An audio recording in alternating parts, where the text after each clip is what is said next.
Madame, Monsieur, bienvenue dans cette édition de décryptage sur Africa 24. La mission économique de la francophonie au Cambodge et au Vietnam, c'était plus de 80 opérateurs économiques d'Amérique, d'Asie, d'Europe, mais surtout d'Afrique. L'événement a connu la participation d'institutions financières, notamment la Communauté économique des États de l'Afrique de l'Ouest, CEDEAO, pour évaluer la compétitivité africaine sur le plan financier, ainsi que les perspectives d'autonomisation dans les chaînes de production. Nous recevons Dr Diagne Mabouba. Il est le vice-président de la Banque d'investissement et de développement de la CEDEAO. Dr Mabouba Diagne, bienvenue sur Africa 24. Merci beaucoup, merci. Vous avez pris part aux rencontres économiques de la francophonie en Asie. Comment avez-vous apprécié cette initiative ? D'abord, permettez-moi de remercier les autorités de la francophonie pour l'excellente organisation, amener toutes ces entreprises privées pour voir ce qui se fait ailleurs dans l'objectif d'industrialiser l'Afrique. Et moi, je crois que c'est une excellente opportunité et la bonne démarche. Le secteur bancaire est un maillon essentiel de la chaîne dans le processus d'investissement. En tant que représentant de la Banque d'investissement et de développement de la CEDEAO, avez-vous prévu des facilités aux entreprises africaines qui ont pris part aux travaux de l'Organisation internationale de la francophonie? La BIDC est la Banque d'investissement et de développement de la CEDEAO. Notre mandat est d'accompagner les gouvernements, d'accompagner le secteur privé, à promouvoir le développement, la création d'emplois dans nos pays. Donc forcément, on est prêt non seulement à accompagner, mais d'apporter aussi des partenaires pour augmenter les capacités de financement et la mobilisation des ressources. Quel est le budget global d'investissement prévu dans le portefeuille de la Banque d'investissement et de développement de la CEDEAO pour accompagner les entreprises? Aujourd'hui, quand je vois les coûts de parcs industriels qui varient entre 50 et 100 millions de dollars sur les 15 pays, mobiliser 500 millions de dollars pour construire des parcs industriels, des parcs agro-industriels sous des formes PPP, me semble être un budget relativement modeste. Ensemble avec nos partenaires, j'ai l'intime conviction qu'on peut le mobiliser. Durant les échanges de la mission au Vietnam, le cas de la transformation des noix de cajou a retenu l'attention. On a vu des producteurs africains très conservateurs vis-à-vis de leurs matières premières brutes. Peut-on dire que c'est un éveil consciencieux des Africains ou un caprice? Il faut reconnaître que l'Afrique est un vivier de production. À côté du cajou, il y a plusieurs autres productions, par exemple le coton. Permettez-moi, madame, de faire un petit calcul mathématique pour vous montrer combien aujourd'hui l'Afrique de l'Ouest perd en exportant les noix d'acajou à l'état brut. Comme vous le savez, sur les 15 membres de la Banque d'investissement et de la CEDEAO, Côte d'Ivoire, Sénégal, Gambie, Guinée-Bissau, Bénin, Burkina, 6 et même plus le Nigeria, tous produisent des noix d'acajou. Aujourd'hui, un pays comme la Côte d'Ivoire produit jusqu'à 1 million de tonnes. À l'état brut, le noix d'acajou est vendu à 400 francs CFA le kilo. Les 1 million de tonnes, c'est 400 milliards de francs CFA, c'est moins de 750 millions de dollars. Il faut 4 kilos de noix brutes pour faire 1 kilo à l'état export. Aujourd'hui, 1 kilo exporté, produit localement, c'est 6 dollars la tonne, c'est 6 000 dollars. 6 dollars le kilo, c'est 6 000 dollars la tonne.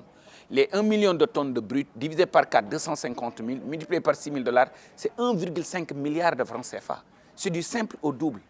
Aujourd'hui, des parcs industriels ne coûteraient pas 1 milliard de dollars et dans moins de 3 ans, même moins de 5 ans disons, cet investissement est amorti. Donc il y a une grosse opportunité pour les pays africains de transformer leurs produits localement et aux banques de développement, aux partenaires internationaux tels que BPI France, tels que la francophonie, tels que la Banque africaine de développement, tels que Afreximbank, tels que AFC, tels que AFC de la Banque mondiale, avec des partenaires leaders comme la Banque d'investissement et de développement pour vraiment accompagner nos pays à être industrialisés.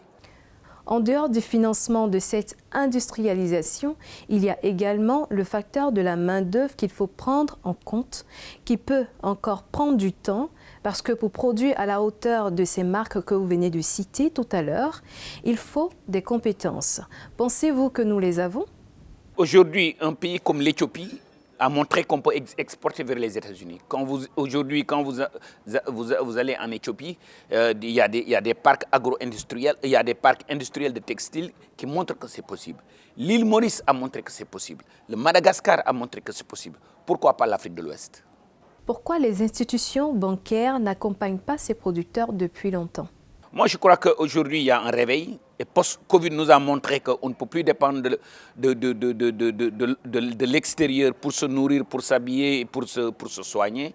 Et c'est une excellente opportunité pour les pays africains de saisir ce wake-up call-là qui est Covid, en s'appuyant sur des leviers tels que la francophonie, tels que la diplomatie économique.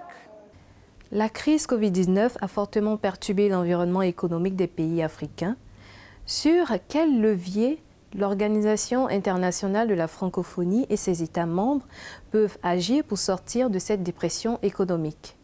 Le partenariat win-win. Quand je vois un petit, pas petit sur la taille parce que le Vietnam c'est 100 millions d'habitants, un pays comme le Vietnam qui était il y a de cela 30 ans un pays sous-développé, aujourd'hui c'est une machine exportatrice de riz, c'est une machine exportatrice de noix d'acajou. Et moi, vraiment, il faudrait que l'on s'appuie sur ces modèles-là pour vraiment copier ce qu'on peut copier, pour booster, pour fast-tracker le développement et l'industrialisation de la CEDEAO. Pour finir, parlons de la zone de libre-échange continentale africaine, la ZLECAf, lancée en 2012 par l'Union africaine. Ce projet apparaît aujourd'hui comme l'une des plus grandes zones de libre-échange dans le monde, dotée d'un marché de 1,2 milliard de consommateurs pour un PIB d'environ 2500 milliards de dollars. Légalisée entre les États membres depuis le 1er janvier 2021, on note cependant encore une faible activité au niveau de la ZLECAf. Comment comprendre cette situation autour de ce projet?